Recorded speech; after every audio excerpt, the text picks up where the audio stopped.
4 jurors are excused and sent home as a judge tries to seat a jury in former President Donald Trump's hush money trial. All this comes as the DA's office filed a written motion to hold Trump in contempt for violating a gag order. Eric Shawn reports from New York.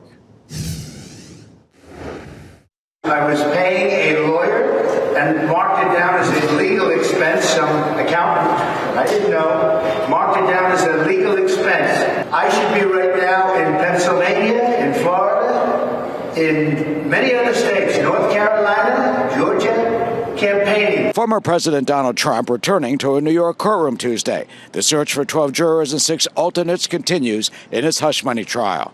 Once they are selected, they will be tasked with deciding whether the former president is guilty of falsifying business records to cover up a sex scandal during the 2016 presidential race. He has pled not guilty. There's no chance of a fair trial here.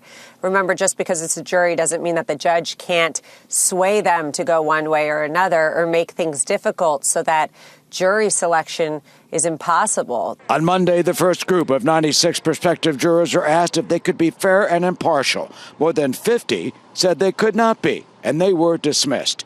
One of the prospects said, quote, "I feel that no one is above the law, whether it's the former pres, the sitting pres, or a janitor." Another woman left the court telling an officer, quote, "I just couldn't do it."